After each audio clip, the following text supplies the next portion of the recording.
porcentagem boa de questões, né, para poder fazer, mas não é muito difícil e eu trouxe alguns macetes para vocês aqui.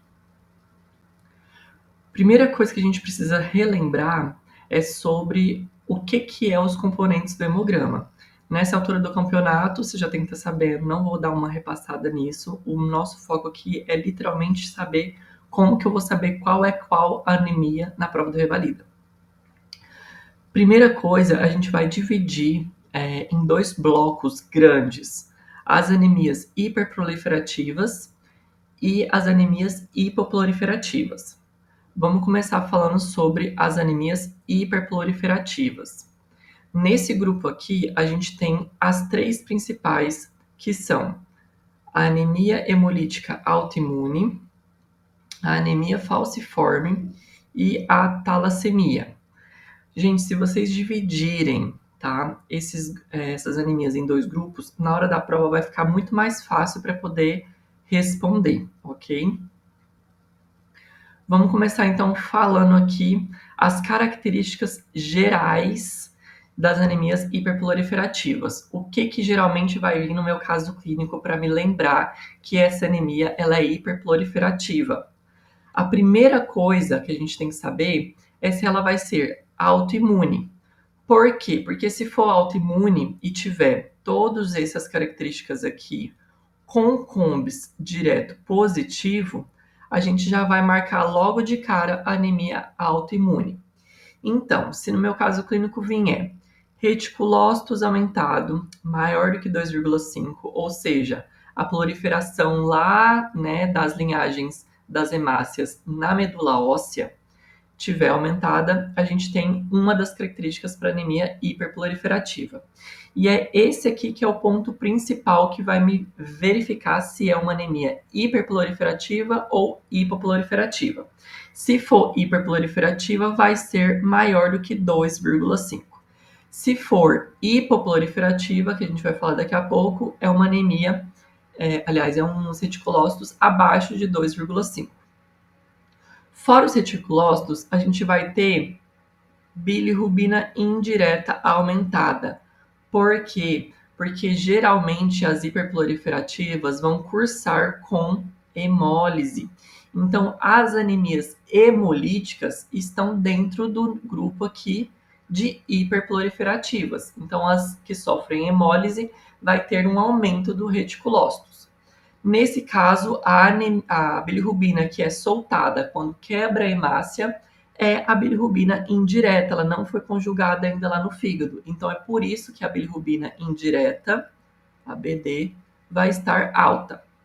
DHL também vai estar alto nas anemias hiperproliferativas ou por hemólise. Por quê? Porque também ao quebrar a hemácia, quando ela sofrer hemólise, o DHL que ficava lá dentro vai soltar na corrente sanguínea. Então, a nível sérico, o HDL vai estar aumentado. Outra coisa, a gente tem a aptoglobulina, que é o quê? Uma proteínazinha que fica na corrente sanguínea, que vai grudar, vamos dizer assim, nos restos da hemólise que foi sofrida pela hemácia. Então, se a hemácia está sofrendo bastante hemólise, a aptoglobina que ficava lá na corrente sanguínea vai grudar aqui e vai se perder. Então, a nível sérico, a aptoglobina vai estar diminuída. Vou repetir.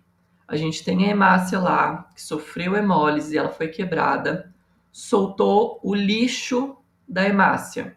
Esse lixo vai se juntar com quem? Com a aptoglobina que fica lá a nível sanguíneo. Então, quando a gente for dosar ela a nível sanguíneo, a nível sérico, ela vai estar diminuída porque ela grudou lá nos restinhos que foi quebrada a hemácia, ok? Isso daqui são características que vão vir sempre nas minhas anemias hemolíticas e hiperproliferativas. Então, se lá eu descartei que era por combis ali uma anemia autoimune, então me sobrou quem? As anemias hemolíticas, e aí vai ter esses dados aqui, ok? Vamos supor que eu fiz o combis direto, e esse combis direto ele não veio positivo, então a gente descartou a anemia autoimune. Então ele vai vir negativo. Se eu faço o combis, ele veio negativo, eu vou partir para a eletroforese de hemoglobina. Por quê? Porque fazendo a eletroforese de hemoglobina, eu já vou fazer o diagnóstico de anemia falciforme logo de cara. Vocês estão entendendo tanto que eu trouxe assim etapas por exclusão? É assim que a gente tem que responder as questões de anemia. Porque se a gente faz dessa forma, seguindo passo a passo, a gente vai por eliminação. Então, não necessariamente a gente vai ter que lembrar qual que está com o VCM aumentado, qual que vai estar com o VCM diminuído, qual que vai estar hipercrômica, qual que vai estar hipocrômica, se está tudo normal, se é normonorma. Então, se a gente faz etapa por etapa, que eu trouxe aqui para vocês, que não é difícil, a gente vai por exclusão. Isso vai me ajudar por quê? Porque se o Revalida decide cobrar uma anemia mais complicada, a gente vai conseguir saber que é ela por exclusão. Eu vou excluir as outras alternativas. Então, segue passo a passo, ok? Que está aqui nesse slide. Aqui eu coloquei para vocês a eletroforese de hemoglobina porque ela é a mais disponível. Só que o exame padrão ouro para diagnóstico de anemia falciforme é a cromatografia líquida de alto desempenho, ok? Só que é um exame muito caro, que não é tão disponível, então a gente lembra para a prova do Revalida este nome aqui, ó, eletroforese de hemoglobina para anemia falciforme, ok? Vamos fazer um repasso, então, geral aqui de cada uma das anemias hiperproliferativas. A gente falou sobre as características que vai estar presente em todas no slide anterior. Agora eu vou trazer o que vai estar diretamente relacionada a cada uma.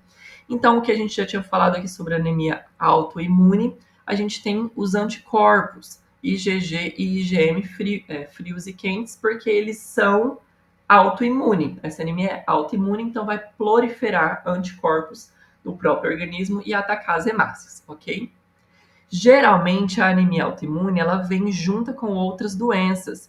Então, se no meu caso clínico falar que o paciente tem uma anemia, uma doença autoimune como LES ou artrite reumatoide, a gente pode pensar logo de cara que esse paciente vai estar cursando com uma anemia autoimune também. Então, pensei em anemia autoimune, eu vou associar ela a outras doenças autoimunes.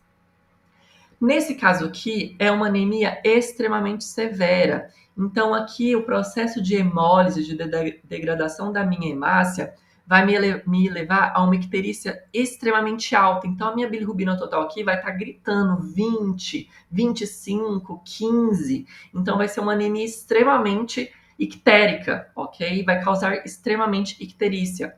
Outra coisa, por ter quebra de hemólise, por ser autoimune, as minhas hemácias vão ser super fracas e vai me levar a cianose de nariz e orelhas. Por quê? Porque são extremos aqui do corpo. Então, para chegar nesses dois locais, a minha hemácia já vai ter sofrido hemólise ali, por causa dos anticorpos. Então, a gente vai ver uma palidez, uma cianose ali, porque está faltando oxigênio nessas extremidades. Nas pontas dos dedos também, da mão e do pé. Os laboratórios aqui da anemia autoimune vai se parecer muito com a púrpura trombocitopênica, ok? A PTT a gente vai falar em outra aula junto com as outras irmãs ali, as trigêmeas, tá? Como que eu vou diferenciar se o meu quadro clínico pode ser o mesmo de laboratório? Basicamente pelo combis direto que a gente já tinha falado. Então, se a gente tiver um paciente com PTT ali, com a clínica de PTT, o laboratório parecer, a gente vai pedir um combis direto, porque se ele vier positivo, é igual a anemia autoimune, ok? Se ele vier negativo, aí ele sim ou sim está com PTT. Então, para eu diferenciar os dois, é através do combis direto, ok? O tratamento aqui da anemia autoimune, a gente vai fazer ácido fólico 5 mg por dia, associada à prednisona 1 mg por quilo por dia, para poder fazer a baixa, né, dos meus anticorpos ali autoimunes que estão atacando as minhas hemácias. Olha só esse esfregaço sanguíneo da anemia autoimune. Vocês estão vendo essas hemácias aqui, ó, Elas estão todas esquisitas em vários formatos. Vários formatos diferentes. Vai me lembrar de quê? De formato de tamanho RDW. Então, um RDW aqui na minha anemia autoimune, hemolítica, vai estar diminuído, ok? Outra coisa, tá vendo que essa hemácia aqui, ó, ela já sofreu o processo de hemólise. Essa aqui também, tá vendo? Então aqui a gente vai pensar que é uma anemia hemolítica autoimune. Passando agora para a anemia falciforme. Essa daqui é a queridinha do Revalida. Não pode deixar de ir para a prova sem saber essa anemia de frente para trás, de trás para frente. A anemia falciforme, ela é de caráter hereditário e o problema dela está na mutação da hemoglobina S, ok? O que vai vir geralmente no caso clínico ali?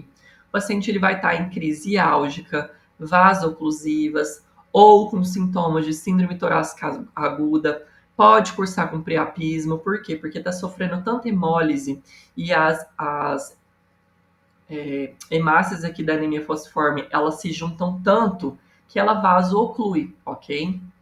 Pode fazer, inclusive, um paciente abrir com um quadro de AVC ou AVE, pode ter crise hemolítica, osteomielite por salmonela. Então, a gente tem que lembrar que o paciente que tiver sobrecarregado por uma infecção de salmonela, a gente pode ter uma crise ali de osteomielite se ele tiver uma anemia falciforme. Pode causar também uma necrose asséptica de fêmur, então ele pode ter problemas ali na cabeça do fêmur. Se a criancinha tiver uma coinfecção ali por parvovírus B19 e ele tiver anemia falciforme, ele vai ter uma anemia aplásica. Anota isso daí, anemia aplásica num paciente que for criança e tiver uma anemia falciforme com o parvovírus B19. Isso aqui é muito importante, porque um paciente, criancinha, que tem anemia falciforme diagnosticada e vier no pronto-socorro com um eritema infeccioso, com aquela face esbofeteada, a gente tem que ter cuidado redobrado. Por quê? Porque o agente causador do eritema infeccioso é o parvovírus B19. Ele, em um paciente que tem anemia falciforme, vai passar essa anemia a ser aplásica, que a gente vai falar daqui a pouco, ok? Então tem que ter muito, muito, muito cuidado com esses pacientes aqui. Paciente que tem anemia falciforme, a gente vai lembrar que a gente sempre tem que ter o calendário vacinal ali, né, em dias, principalmente para haemófilos, meningococo e pneumococo. Por quê? Porque quem tem anemia falciforme tem bastante sequestro esplênico. Se ele tiver alguma dessas 3 infecções aqui e ele não for vacinado, ele vai ter um sequestro esplênico super desencadeado, super elevado, inclusive pode ter a morte ali do baço, ok? Então é um paciente que também a gente tem que ficar de olho ali em questão do calendário vacinal. Aqui eu trouxe 3 coisas super importantes que a gente já tinha falado que pode abrir quadro clínico, porque são pacientes que a gente vai fazer condutas, ok? No meu pronto-socorro. Então, se eu diagnostiquei ali o paciente com uma síndrome torácica aguda, que vai vir lá no caso clínico com febre, taquipneia, dor torácica ou infiltrado pulmonar, ó, isso aqui pareceu o quê? Um quadro de pneumonia, alguma coisa assim. Só que ele não tem sinais ali de realmente uma infecção. Ah, eu fiz cultura, não veio nada. Fiz a questão de teste rápido para Covid, influenza, nananã, e não veio nada. Porém, ele está com febre e esses outros sintomas, a gente vai pensar que ele está com uma crise ali aguda da anemia falciforme, que a gente chama de síndrome torácica aguda. Qual é o meu tratamento? Hidratar bastante o paciente. Vou fazer analgesia, vou fazer O2 suplementar, se hipoxemia, e aqui eu vou fazer um antibiótico se ele cursar com febre. Por quê? Porque na síndrome torácica aguda, por mais que esse paciente não vai estar sempre com um quadro infeccioso associado, eu vou ter que fazer uma cobertura ali para prevenir uma infecção, e a gente faz um antibiótico. O antibiótico de eleição pode ser um ceftriaxona ou um macrolídeo, como uma azitromicina, por exemplo, ok?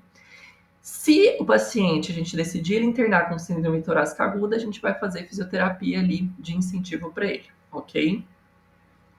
Nas crises álgicas, para os pacientes com anemia falciforme, eu vou fazer hidratação vigorosa com um analgésico escalonado. Então ele vem ali com uma crise de dor que ele não sabe onde é que está doendo, mas ele está com uma dor insuportável. E lá no minha anamnese eu pergunto para ele, ele me refere que ele tem uma anemia falciforme. Então ele está numa crise álgica. E a conduta é hidratar vigorosamente e vou fazer analgesia escalonada. Atenção a um ponto importante para a prova do Revalida. Quando vier para a gente falando sobre o uso de hidroxiureia na anemia falciforme, a gente vai poder fazer, ok, para os pacientes tenham uma elevação da hemoglobina F. A gente não falou que o paciente com anemia falciforme, ele tem um problema na hemoglobina S, uma mutação. Então, a hidroxiureia vai nos ajudar a elevar a hemoglobina F.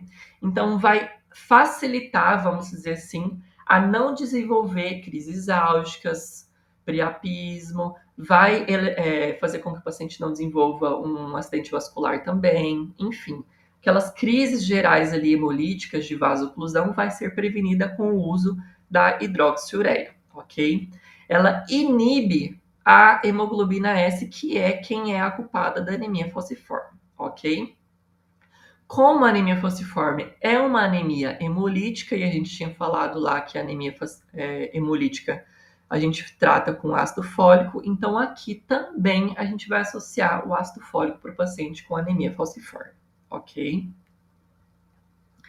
Passando agora para a nossa última anemia hiperproliferativa, que é a talassemia. A talassemia, ela pode ter mutação em duas cadeias, ou a alfa ou beta. Então, ou na alfa hemoglobina ou na beta hemoglobina ali, ok? Como que eu vou diferenciar aqui na hora da prova se esse paciente está com talassemia? Simples. De todas as anemias hiperproliferativas que vai ter aqueles sintomas que a gente já falou naquele quadrado vermelho lá em cima, associado com VCM menor que 80 e HCM extremamente baixo, é uma talassemia. Então, anemia hiperproliferativa com microcitose e hipocromia, a gente vai pensar em talassemia. Olha como que tá no esfregar sanguíneo essas hemácias aqui. Essas que estão no quadrado estão iguais, estão tão coloridas quanto essa hemácia aqui redondinha? Não tá. Ela não tá meio apagada. Olha, tanto que o centro dessa hemácia aqui tá apagado. Tá vendo? Então, ela é o quê?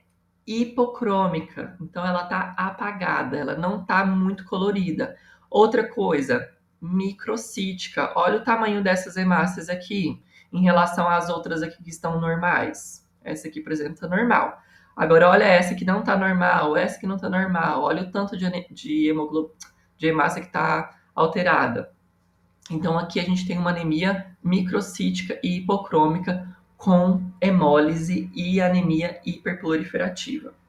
O meu diagnóstico aqui, assim como na anemia falciforme, vai ser através de eletroforese de hemoglobina, ok? Nesse caso aqui, a gente vai ver as hemácias em alvo. Olha como essa hemácia tá parecendo um alvo, gente. Olha isso aqui. Tá igualzinho um alvo, não tá não? Tá assim, idêntico. Então, a gente vai pensar em uma talassemia nesses pacientes. Assim como na falciforme, o padrão ouro também é por cromatografia líquida, ok? Que a gente já tinha falado lá em cima. Vamos passar para as anemias hipoproliferativas. As anemias hipoproliferativas também são as favoritas do Revalida. Das hiperproliferativas, a favorita a gente tem a falciforme e a talassemia. E aqui a favorita das hipoproliferativas são as anemias ferroprivas e seguidas da megaloblástica. As hipoproliferativas é ao contrário da hiperproliferativa. Então, a gente vai ter os reticulócitos extremamente baixos. Então, vai ser menor do que 2,5, ok? A maioria das anemias hiperproliferativas são causadas por carências de vitaminas. Qual é a única que não é causada por carência de vitamina? É a por doença crônica, ok? Que a gente vai falar por último aqui, mas que ela também está inclusa nas hipoproliferativas. Fora os reticulócitos ali que vão estar baixos, a gente vai ver principalmente um fator de risco para falta de nutriente naquele paciente. Então, idoso frágil ou acamado, a gente vai pensar que ele está com déficit de vitamina. Criança, quanto menor a criança, mais déficit de vitamina tem. Ou ainda, quando temos adolescente, no caso clínico, vai fazer o quê? Vai trazer o quê? Ah, esse adolescente, ele tá comendo só porcaria, não come, tem uma dieta pobre em frutas e vegetais, pobre em carnes. Então, tudo isso a gente tem que levar em consideração para uma anemia hipoproliferativa carencial, ok? Vamos falar sobre a principal aqui, que é a anemia ferropriva, e é a mais fácil de todas, ok? A anemia ferropriva, a gente tem a carência de ferro. Carência de ferro. O culpado aqui é a falta do ferro. Se não tem ferro, não produz uma hemoglobina direitinha. Se não produz hemoglobina direitinha, a gente tem déficit na produção de hemácia. A anemia ferropriva, ela é microcítica e hipocrômica, assim como a talassemia, só que lá na talassemia era hiperproliferativa. Aqui nós estamos falando de hipoproliferativa. Então, a gente tem que levar em consideração, no caso clínico, se o VCM estiver baixo e o HCM estiver baixo, duas anemias principais, a ferropriva ou a talassemia.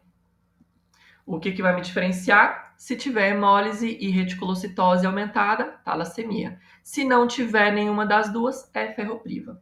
Viu que não é difícil, é só a gente seguir essa ordem todinha que eu deixei no slide para vocês.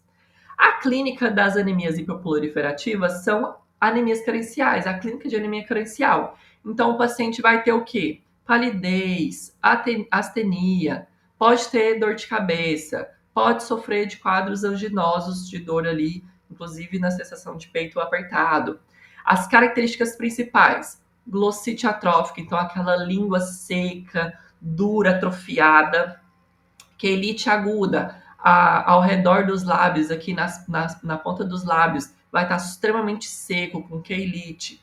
Pode ter perversão de apetite. Gente, isso aqui, ó, adoro, revalida. Falou que o paciente está com vontade de comer alguma coisa esquisita, a gente vai pensar em anemia ferropriva. Ó, eu trouxe aqui alguns exemplos. O paciente quer chupar gelo, quer comer terra, quer lamber pedra. Isso daqui é perversão de apetite, que a gente chama de pica, ok?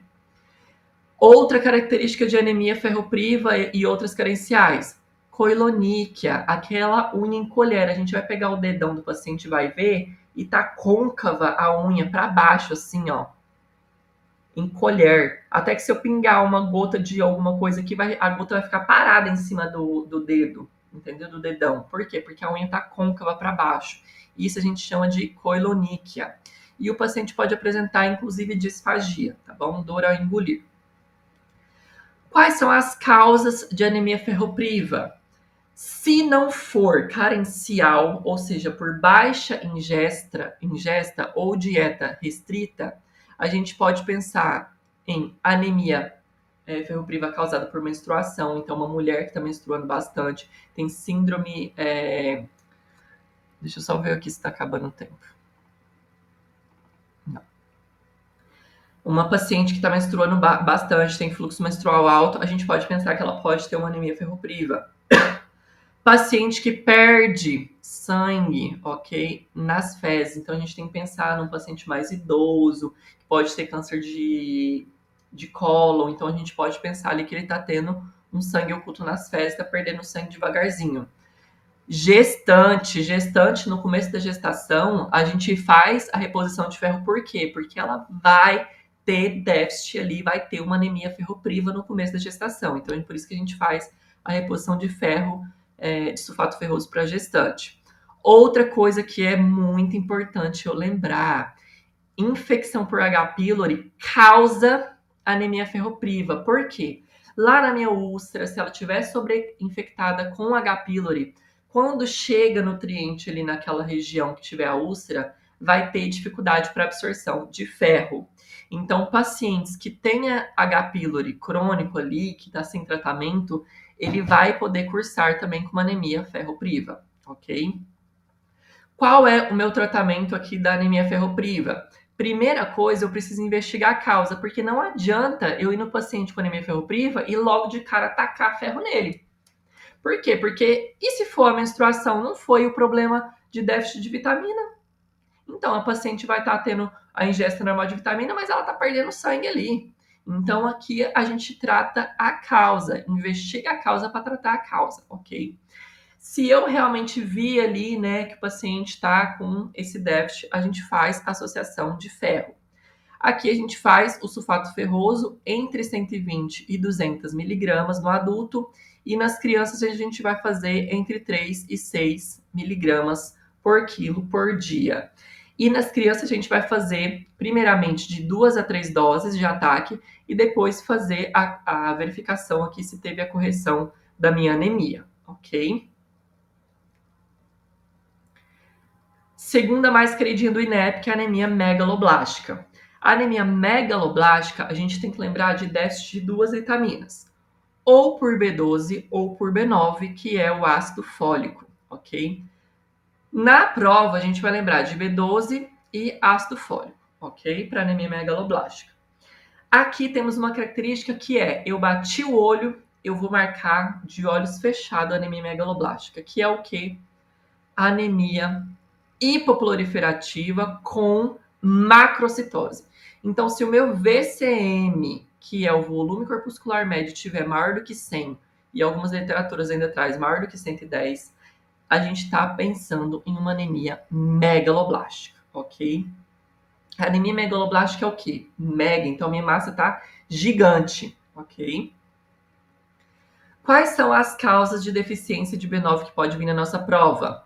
Falta de ingesta de vegetais e frutas cítricas, porque é justamente nelas que a gente tem o ácido fólico que a gente vai ingerir ali, principalmente vegetais, folhas extremamente verdes, ali, por exemplo, como um couve, ou paciente que tenha alcoolismo. Então a gente tem que lembrar assim ou sim de ver no caso clínico. Será que esse paciente ele não é alcoólatra? O Revalida ele vai estar deixando para você específico se ele é alcoólatra crônico ali, tá? Então se for, ele pode ter uma anemia megaloblástica. O VCM dele pode vir maior do que 100. Não necessariamente seja porque ele está com B12, por exemplo, baixa, e sim porque o alcoolismo atrapalha a digestão ali de B9, de ácido fólico. Na gestante também, assim como a anemia ferropriva, então a gente tem que fazer reposição de ácido fólico, por isso que o ácido fólico, junto com o ferro sérico, do sulfato ferroso, eles fazem parte dos nutrientes, né, que a gente repõe na gestante. Ou paciente que tenha doença celíaca, também é importante a gente lembrar. Uso de fenitoína, então paciente que faz uso crônico de fenitoína também. Metrotexato também. Isso daqui, essas duas medicações fazem a diminuição da vitamina B9 na corrente sanguínea e causa anemia megaloblástica. Então, paciente, por exemplo, que tenha o uso crônico de metrotexato, lá, por exemplo, na artrite reumatoide, a gente tem que sempre ficar de olho se ele não vai desenvolver uma anemia megaloblástica. Característica que vai me lembrar sobre déficit de B9 é o aumento da homocisteína. Então, aquele paciente que está extremamente ali inflamado ali por falta de B9 aumenta a homocisteína, ok? Na anemia megaloblástica por deficiência de B12, que ela é de origem animal, então a gente vai lembrar de déficit de carne. Então, paciente, criancinha que não está comendo muita carne, que só come açúcar, né? A gente pode pensar também aqui numa anemia megaloblástica por B12. Pacientes também que são vegetarianos exclusivos, então paciente que é vegetariano ali, a gente pode pensar também em déficit de B12. Ou paciente que tem gastrectomia, então paciente bariátrico também faz diminuição de B12 e B9 ali, principalmente da B12, ok? Porque diminui o fator intrínseco ali no estômago e a B12 ela vai ser quebrada no estômago para ser absorvida na primeira porção do duodeno. Se lá o meu estômago não tem fator intrínseco, não vai quebrar a forma da B12 que a gente ingere. Consequentemente, quando chegar no duodeno, ela não vai ser absorvida, ok? Pacientes com pancreatite autoimune pode desenvolver anemia perniciosa, assim também com pacientes bariátricos, ok? A anemia perniciosa é a anemia megaloblástica causada por deficiência de B12. Isso é importante, porque lá na prova vai falar exatamente esse nome. O revalidar adora anemia perniciosa, ok? E pacientes também com doença de Crohn pode ter déficit ali de absorção de B12, ok? Um ponto importante, assim como na B9 a gente tinha um marcador exclusivo, a gente vai ter aqui o ácido metilmalônico. Só que, ponto importante, anote aí. A homocisteína, ela pode estar aumentada no déficit de B12 e B9. Então, ela não é tão fidedigna assim. Porém, eu vou dosar o ácido betilmalônico, que sim, ele é fidedigno, ele vai estar aumentado se eu estiver desconfiando de uma anemia megaloblástica por B12. Então, eu vou fazer um esquema aqui para vocês nunca mais esquecer. B12 e B9. Os dois cursam com a homocisteína aumentada. Cisteína aumentada. Então, se eu dosar a homocisteína, eu vou verificar aqui que pode ser de qualquer uma origem. Juntamente, eu vou fazer o quê? A dosagem do ácido metilmalônico. Ele só vai estar aumentado na B12. Então, se eu fiz aqui o ácido metilmalônico e ele veio negativo, ou seja, não veio aumentado, a gente pode ir logo direto que o diagnóstico é na B9. Não necessariamente eu vou precisar dosar a minha homocisteína, ok? Porque o ácido metilmalônico ele vai estar aumentado somente na B12. Se ele vem aumentado, é por deficiência de B12. Se ele não vem aumentado, é por deficiência de B9. Então, eu não preciso fazer a dosagem de homocisteína, porque as duas vão estar alteradas nas deficiências aqui, ok? O tratamento, a gente vai pensar no quê? Se for vitamina por falta de vitamina B12, a gente vai fazer 5.000 unidades intramuscular por 7 dias durante um mês. Então, um mês tem o quê? 4 semanas. Então, vai ser 4 doses no primeiro mês. Depois, a gente vai fazer somente uma dosagem por 2 meses. Então, quando no próximo mês vai ser uma dose e no outro mês subsequente mais outra dose. E a gente vai seguir uma vez ao mês por 3 meses até eu completar o esquema de 6 meses. Se foi por falta de vitamina B9, a gente vai fazer de 1 a 5 miligramas dia via oral. Agora eu trouxe aqui esse esfregaço para vocês verem uma característica que vai ter na anemia por deficiência de B12. Vou deixar vocês verificarem aqui o que tem de diferente nesse esfregaço. Como eu não estou ao vivo e só vai estar gravado, eu vou esperar vocês raciocinarem aí. O que tem de diferente nesse esfregaço aqui que poderia me remeter a uma anemia megaloblástica por falta de B12? Já deu tempo. Este aqui, ó. O que é isso aqui? Um neutrófilo super segmentado, hipersegmentado. Olha o tanto que esse núcleo aqui está dividido.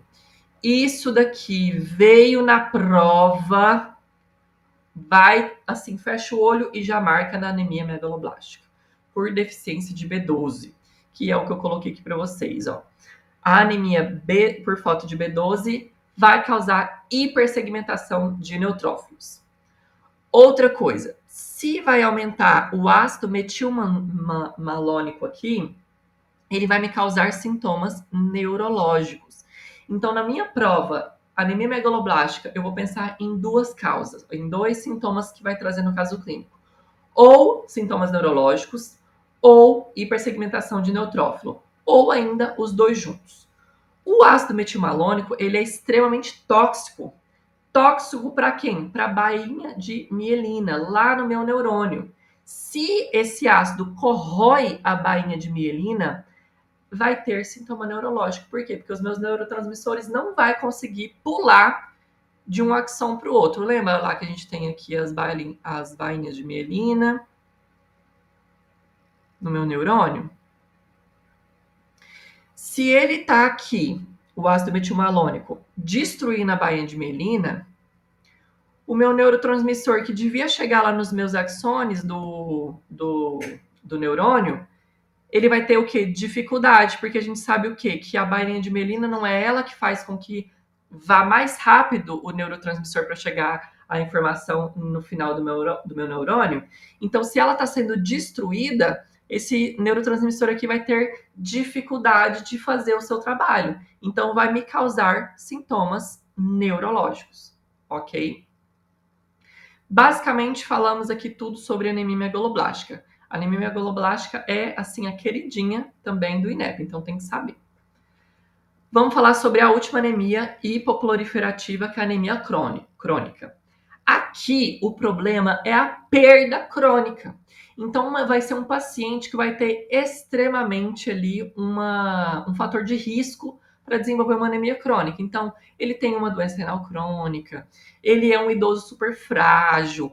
Eu vou pensar também em uma anemia crônica sempre em pacientes que tenham fator de risco para câncer de colo. Então, uma anemia ali que está sendo causada pela perca de sangue ali nas fezes, ok? Aqui é uma doença multifatorial, uma anemia multifatorial. Então, não depende só de, por exemplo, de falta de vitamina. Ela vai depender do porquê que está perdendo sangue ali cronicamente há muito tempo, ok?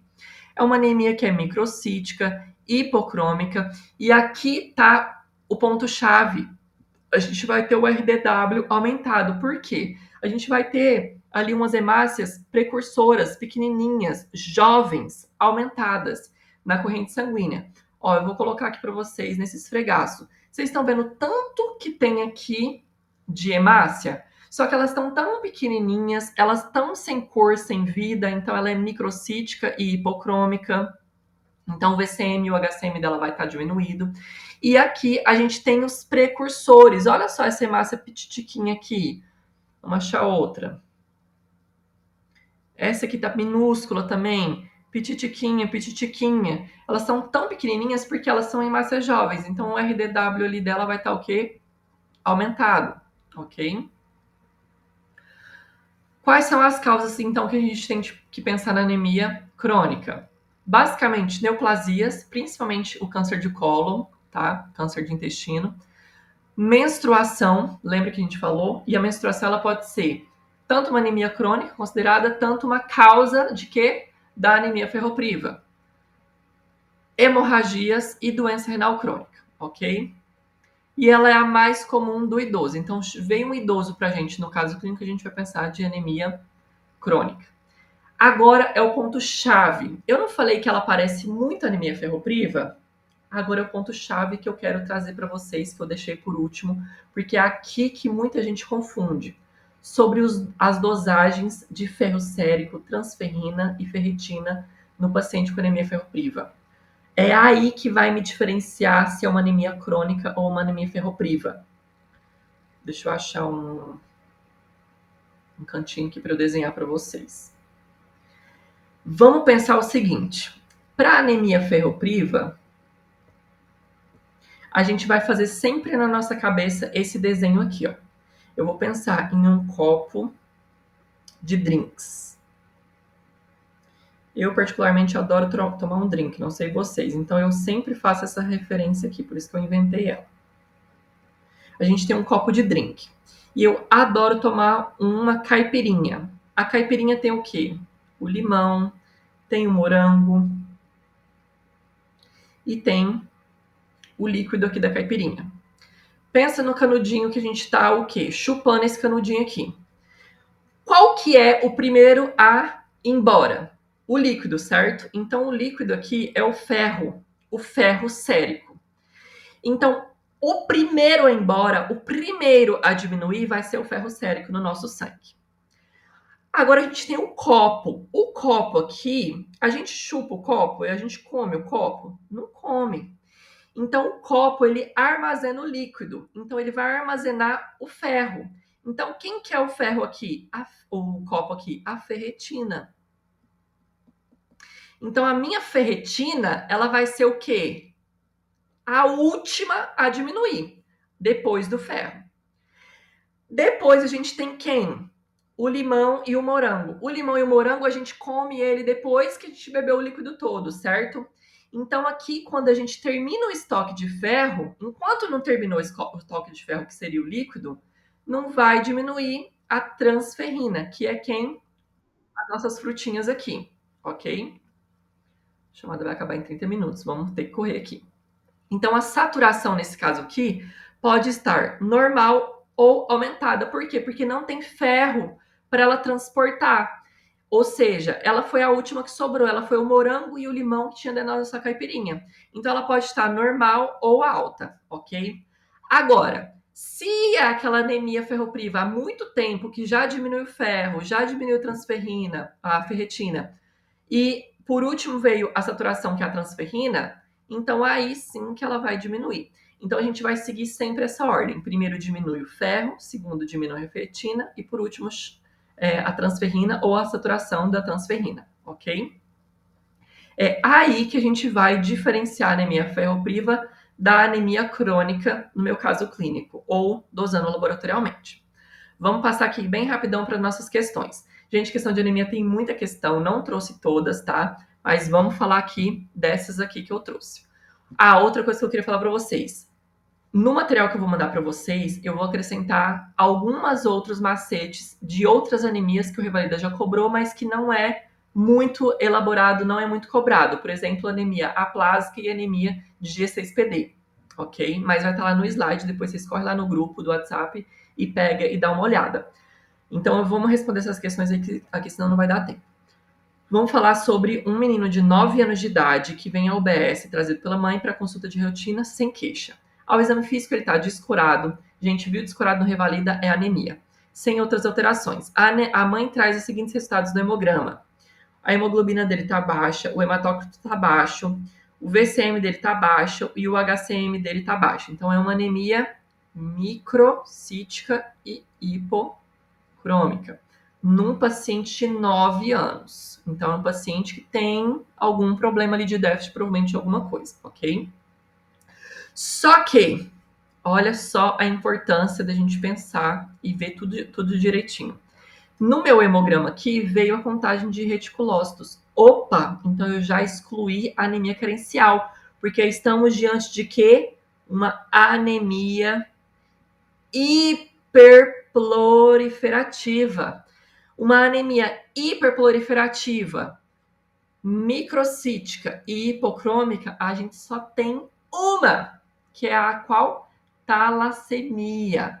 E aqui tá um problema que veio na prova do Revalida de 2015, que eles trouxeram um traço falciforme. A talassemia a gente viu que, assim como, né, a falciforme, a gente vai fazer uma eletroforese de hemoglobina.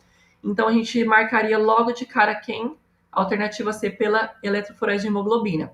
E foi isso que aconteceu. Todo mundo foi porque ela foi a única que trouxe eletroforese de hemoglobina. Só que aqui não é traço falciforme, é traço talassêmico, porque é a única anemia hiperproliferativa com os reticulócitos super aumentados, que é microcítica e hipocrômica.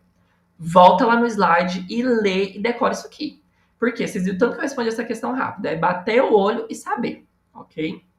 Então, a nossa alternativa certa é a letra C, de casa. Próxima questão. Um lactente de 6 meses, sem doenças prévias, vem à consulta médica para puericultura. A mãe refere que faz uso de leite de cabra in natura exclusivo na amamentação dessa criança desde o nascimento. Ao exame físico, a criança está pálida, tá com língua lisa, ou seja, anemia carencial. Lembra que a gente tem a língua lisa na anemia carencial? Então, a gente tem aqui uma presença de uma anemia macrocítica, neutropênica e hipersegmentação de neutrófilos. Não vou nem ler o resto. Qual é o meu diagnóstico? Anemia megaloblástica, causada por quem? Diminuição ou déficit de B12 ou ainda por B9. É uma criança que aqui vai começar a introdução alimentar, ele só faz leite de uso exclusivo, então aqui ela está faltando vitamina B12 e folato, nossa alternativa correta, letra B. A gente falou sobre vitamina E e iodo que causa anemia, zinco, ácido ascórbico, vitamina A, esquece isso daqui. Tem hipersegmentação de neutrófilos, tem neutropenia, tem uma anemia macrocítica, então o VCM dela vai estar o quê? Maior do que 100 ou 110. Não tem o que eu brigar com essa questão linda e maravilhosa aqui que vai cair no dia da nossa prova, se Deus quiser. Então a nossa alternativa correta é a letra B de bola. Próxima questão. Uma mulher de 50 anos, uma mulher bem mais velha aqui, tá com queixa de astenia progressiva há 3 meses, então arrastada. Ponto. É uma anemia crônica. Eu não vou precisar nem ler o resto aqui, mas a gente vai ver. Ela tá com o quê? Já foi descartado o sangramento vaginal, né? Porque é uma mulher mais velha. Ela tá com uma anemia extremamente baixa, né? Grave, porque tá menor que a 9. Ela tem um VCM extremamente baixo, microcítica e super hipocrômica. E aqui está o ponto que eu disse para vocês, o RDW dela tá super alto. Então é uma anemia sim ou sim crônica, lembra? Hipocrômica, microcítica e com RDW baixo. Numa idosa é anemia crônica, não vamos discutir com a questão. Agora aqui, qual é o problema? Aqui ele está perguntando o quê? Qual é o exame de complementação da investigação diagnóstica? Que é uma anemia crônica, a gente já sabe. Agora, o que está acontecendo? Essa mulher está perdendo sangue pela menstruação? Não tá. Então, ela está perdendo sangue em algum outro lugar. E o ponto aqui é o quê? A idade. 50 anos a gente lembra de quê? De fazer um rastreio para quê? Para câncer de cólon. Então, neoplasia aqui de intestino. Então, como que a gente vai fazer o rastreamento aqui? Por pesquisa de sangue oculto nas fezes. Não tem o que brigar com a questão. É só raciocinar, ok? Então, a nossa alternativa correta, letra D. Essas foram as questões. Acho que ainda falta um pouquinho de tempo. Deixa eu dar uma olhada aqui quanto tempo falta. 9 minutos. Se você não for lá no grupo e olhar,